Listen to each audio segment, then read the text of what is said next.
The least we can say is that there's been up and downs when it comes to Cloud Imperial Games communicating with their fan base, but I think that right now we're experiencing some ups here. I'm very happy with what's going on, and I'm gonna tell you why in today's video.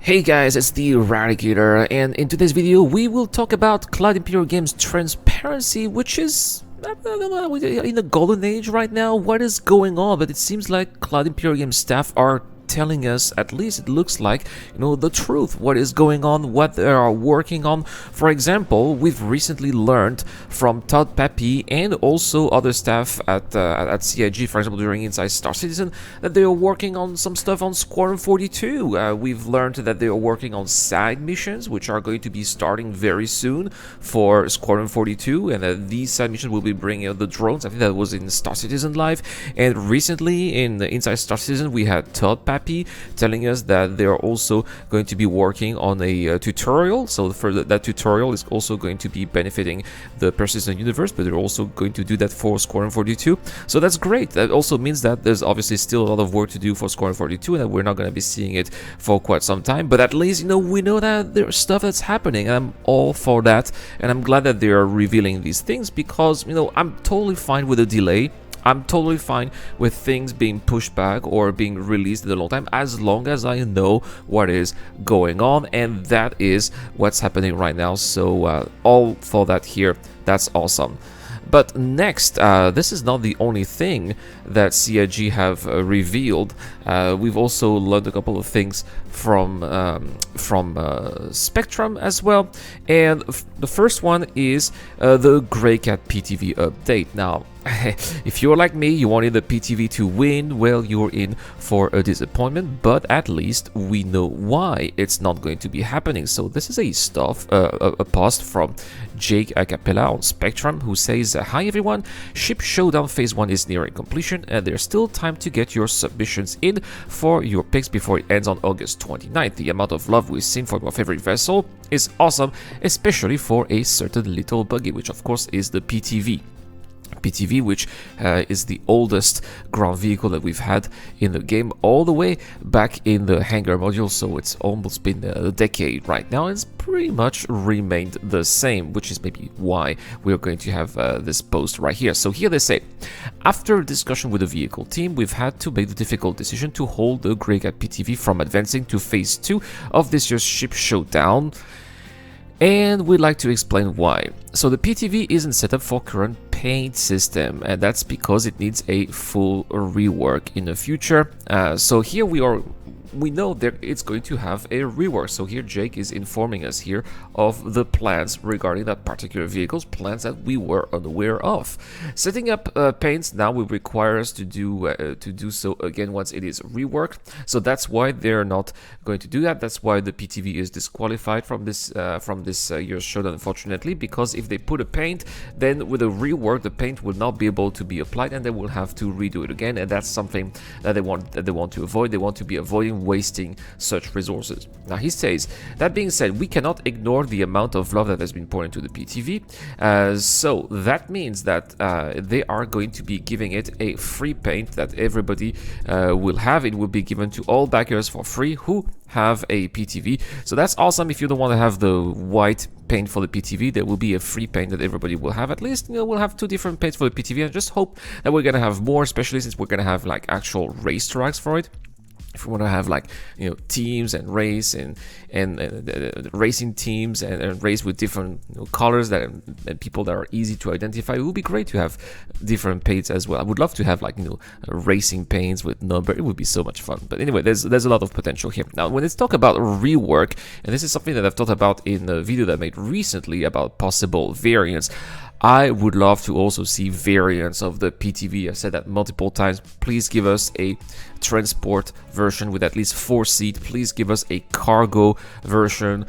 Give us an SUV as well that can go a little off-road. That would be fantastic as well. Not necessarily any weapons here. I think that it needs to remain a civilian vehicle, but that's definitely something that I want to see here, more variants with the PTV. But at least, you know, we know what's going on, we know why it's been taken off the list, that we know why we would not be able to vote for it, and we know that it's gonna have a rework. But next, it is not the only thing here that CIG have been working on.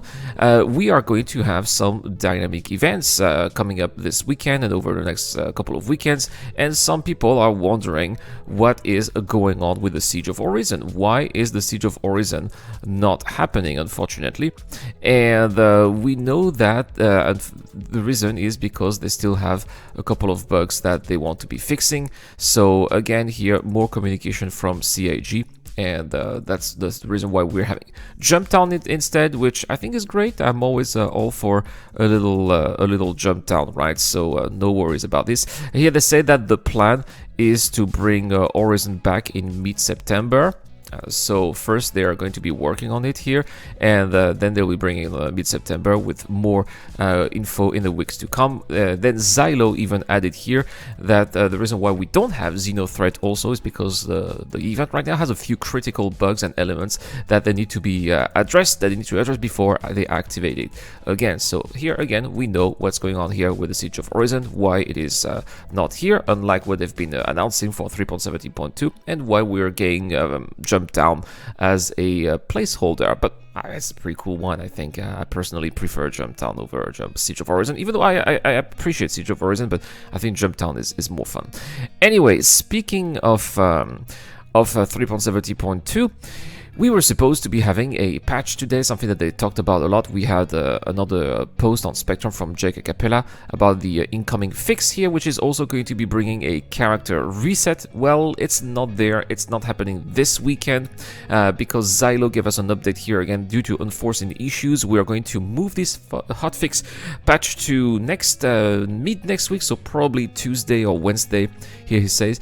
And he says that also the change will not impact upcoming dynamic event schedule, and Jump Down will still launch on Friday, or actually yesterday, as planned. So there we have it, guys. I think CIG knocking out of the park here, telling us what's going on, answering our hot questions about issues on Spectrum, and this is happening more and more, and I'm really liking it here when we are getting explanations as of, you know, why there are setbacks, why are there delays. This is the transparency that I want to see. This is, you know, CIG's community team working hand in hand with the actual community. And I think that, you know, when CIG do that, people are, you know, commentators, fans, or people who are not necessarily informed all the time, accept much better than, you know, if they're just kept in the dark, because, you know, they'll be theory crafting and they'll be listening to rumors that may be unfounded, and it's just gonna make people angry. So I think it's better to just cut it off the root here and tell us straight from the beginning, hey guys, we got an issue, this is what's happening, thank you for your patience, and see you in the verse. And, you know, everybody's not necessarily happy, but everybody understands, and I think that in the end we all have a much better experience back in the game this game. So CIG, if you're watching this video, just keep it up. This is all good stuff. Anyway, guys, that is all for this video. Thank you so much for watching. Let me know in the comment section down below, guys. Is there anything else you'd like Cloud Appearing Games to communicate on? What kind of answers would you like to have regarding some technical difficulties, perhaps? That should be interesting as well. Let me know in the comment section down below. If you do so and subscribe to the channel, you can get to win an Anvil Centurion with LTI. Make sure to subscribe in public settings. Also, please join our Discord server. We've got a wonderful community there, and also a video sharing contest which can get you to win, this time not one but 2 Centurions with LTI, or you can also enter automatically by becoming a Patreon or a join member. Guys, thank you so much for watching. Have a wonderful day. It's been the Eradicator, and I will see you guys later.